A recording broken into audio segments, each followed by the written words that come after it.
Thanks very much. Hello, everybody.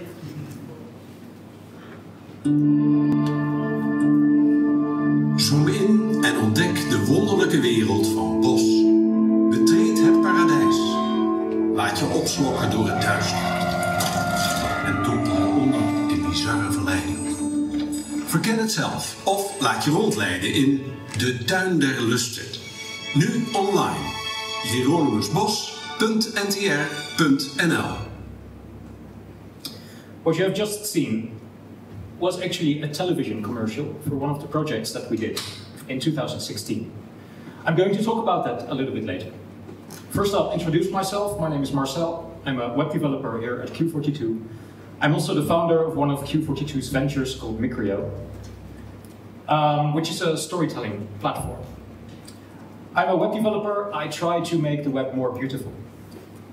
I'll show you the story of Micrio in this presentation. But first, I'm going to take you back.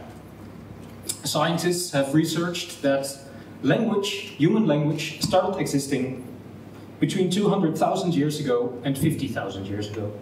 It's a very long time ago, but not that long if you consider how long organisms have been on the planet. Imagine we go back in time, 50,000 years, a long time ago. We are living here, we are all one tribe, and I'm out walking in the forest, looking for some food, trying to find some berries, some stuff to eat, maybe a bunny I can find and shoot, so we'll have dinner tonight. And I'm walking, and suddenly I see in the bushes, I hear some rustling. I think, okay, it must be a bunny, I'm gonna catch it. So I go closer, and then I see two eyes looking at me. And then I see those aren't bunny eyes. And then I see that it's actually a bear. And I get really scared. My first fight or flight response kicks in. I run, of course. I don't want to fight a bear. So I run, and the bear is chasing me. Really scary. I find a tree. I climb in that tree. And luckily, I find out the bear cannot climb the tree. So I sit there in the tree, looking down at the bear, and finally, after half an hour, he decides I'm not worth it. He goes back home. I climb down the tree and I go back to my home, to my tribe. And what do I tell you? Am I going to list a bullet point for you? In case of a bear, you run and you climb in the tree. No, of course not. I'm going to tell you the story of what happened. I was walking in the forest, I heard the rustling, then I saw the eyes, I climbed up the tree, and now I'm here. That's kind of the difference between story and storytelling. The story is the message I try to convey, the thing I want to talk to you about, the thing I want to teach you. The storytelling is the thing that makes it fun, that makes you understand the context, that makes your brain visualize everything that was going on, makes it easier for you to remember. When I think about storytelling, I always think about a mother reading a book to her child. The book itself is the data, it's the message, it's the story.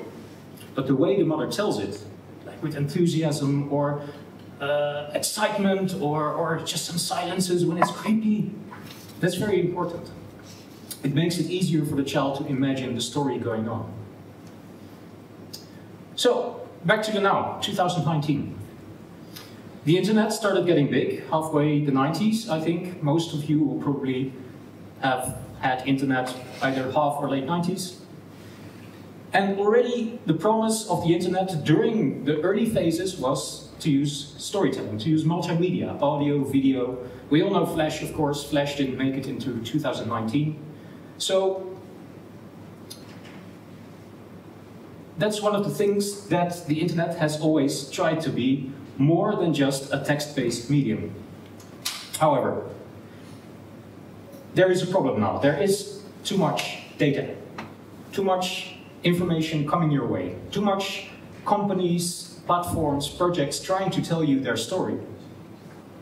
I see that as a problem, and especially for content producers, the most difficult thing to get of your audience is attention and engagement. This is kind of the golden metric of the internet. If you can manage to have people visit your project and to stay there for a few minutes, the chance is larger that they will want to understand, that they will understand the message you are telling. Also, the chance is bigger that they will share it with their friends, Facebook, Twitter, whatever, social media. Of course, people are spending a lot of time online already.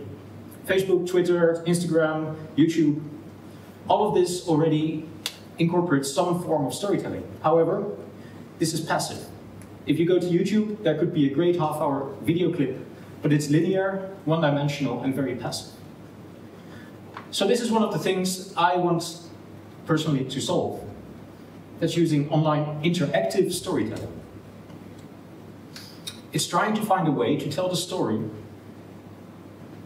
in several levels. You can kind of choose how you want to get the story into yourself. If you only have 5 minutes, it should be 5 minutes. If you have 2 hours, it should be possible to spend 2 hours at a platform. Make it more fun, make it interactive. So, in 2015, already 4 years ago, we were approached by NTR, which is a Dutch educational television station, public broadcaster. They were working together with a documentary maker on a documentary about Hieronymus Bosch. Maybe you know him. He's a painter that died 500 years ago, 3 years ago, in 2016. They were making a television documentary about his life and his work. And they were trying to find a companion, an online companion that would work alongside the television documentary. So they approached us, together with the design agency, the documentary maker, the TV station themselves, a music composer, and audio technicians. We sat together, and in about the process of 1 year, the result was the Garden of Earthly Delights, which I'm going to show you.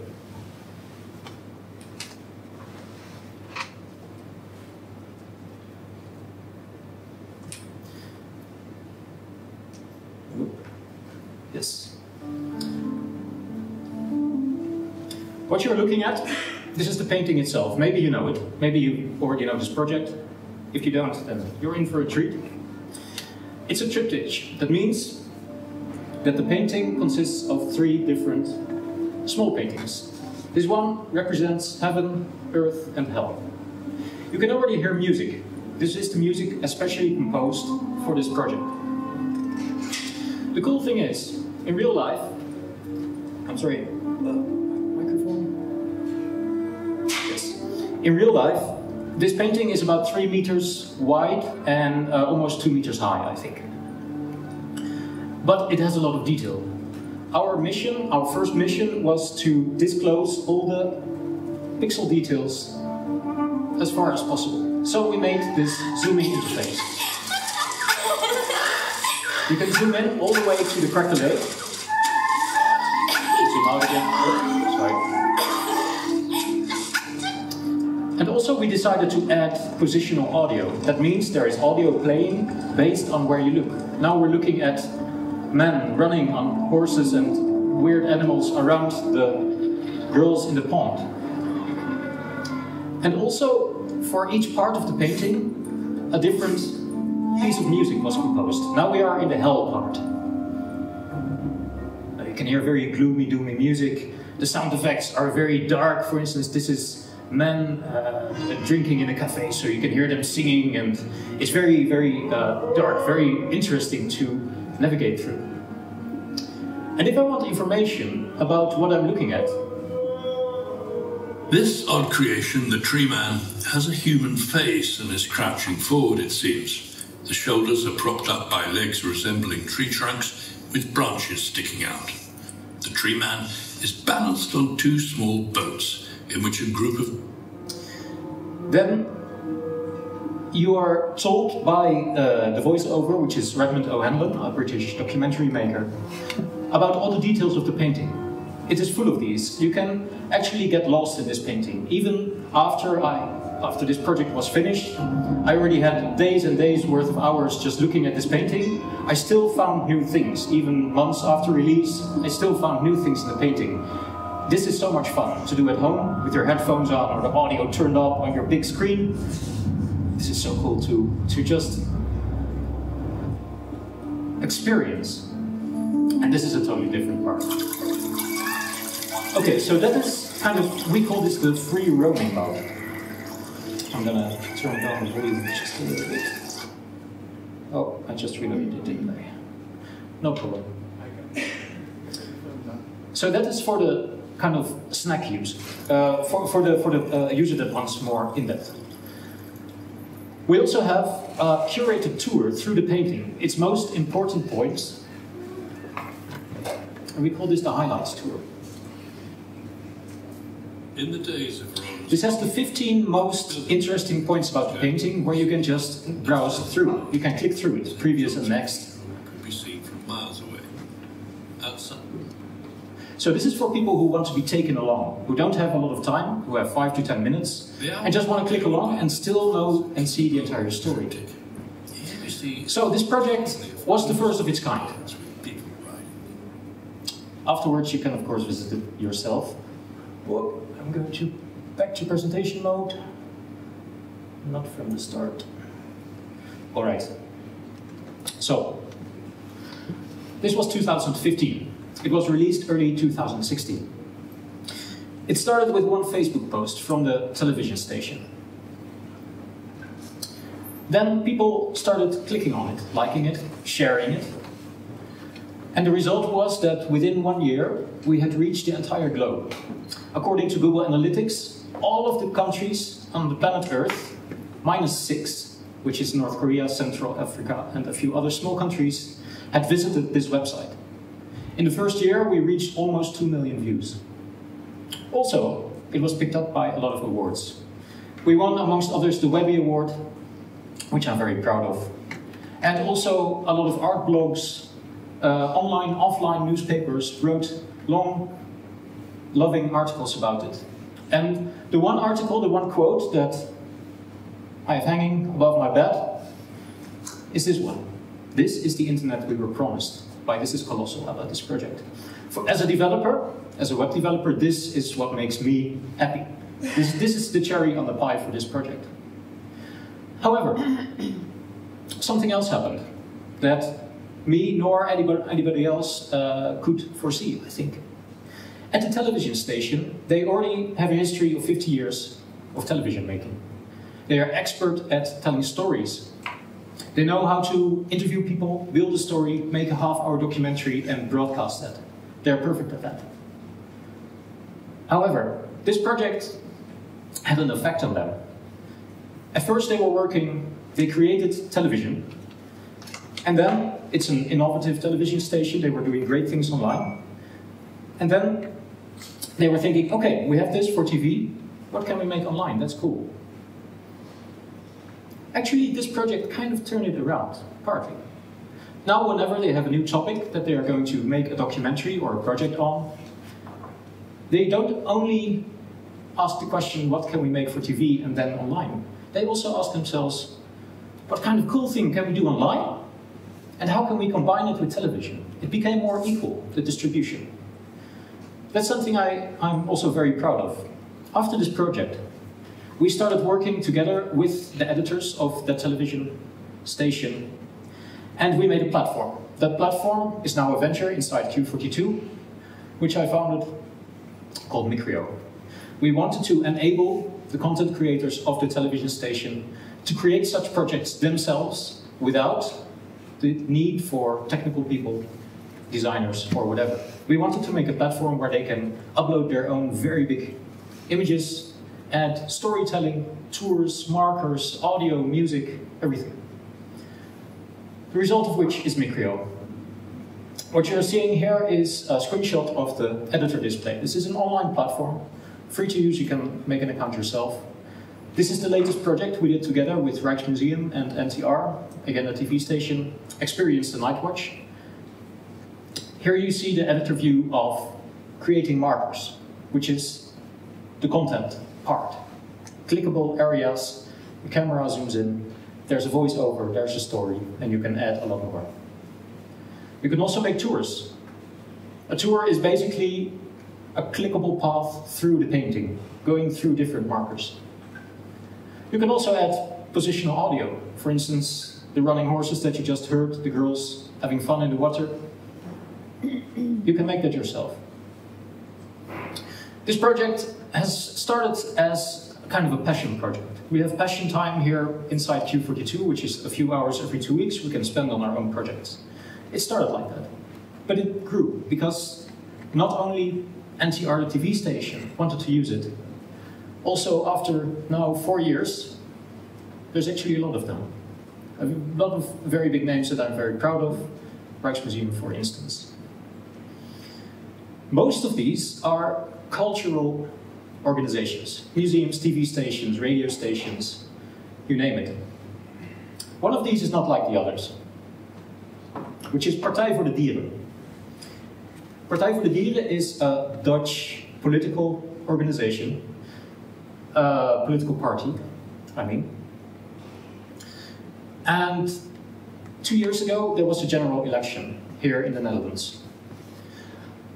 A difficulty that political parties always have around elections is presenting their election program to the voters in an understandable fashion. People are not going to read 50 pages. They want to kind of quickly browse through the main points, but those main points never convey the entire message. So they approached us. Together with Tim from Hack the Planet, we partnered up and we made a visual election campaign. I never thought I would make a project like this in Micrio, but here it is. I'll turn the music off. What we basically made is a large visual election program with all the different subjects that were in their election program.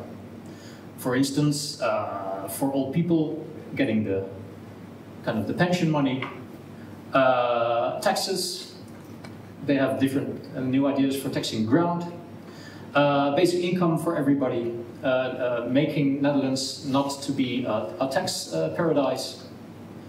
And this in a very fun way. This is super easy to have this overview.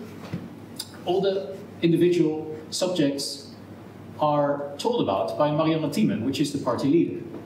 So I want to know about what they think about animal abusers. Moeten een levenslang verbod op het houden van dieren kunnen krijgen. Voor zowel mishandeling als verwaarlozing. Frank Wassenberg vraagt om een levenslang houdverbod. Very short, very concise. And you can also follow the tour that she takes you through the most important parts of their election program. Eigenlijk is het te zot voor woorden. Er wordt belasting geheven op arbeid, zodat het duur wordt. So this was a very fun project to do, and especially nice because the people of the political party also wanted something new. They were looking for a new medium of telling their story. I think the day that they placed this election program on their Facebook, it was shared over 2,000 times in 24 hours, which means it's actually a very great success. People were very, very positive about this project. Which kind of brings me to here. What I told you is how interactive storytelling is important for the growth of the web and also the future of the web. There's so much content, and it's so nice to involve the user in online things that you make, because it makes it more fun. I will keep working on this. There are new things on its way coming, as the previous two presentations already showed. VR is definitely on its way. Voice interfaces are on their way. All of them have a novel idea of using storytelling, using interactive storytelling to tell their message. I'm going to continue on this line. Right now, Micrio is also 360-degree images and video compatible, VR compatibility, and we're working on some very nice upcoming projects. So after this talk, please come to me if you would like to know more about this. And I encourage you all, if you make your own online projects, try to make them interactive, try to make them fun. And then I'd like to thank you.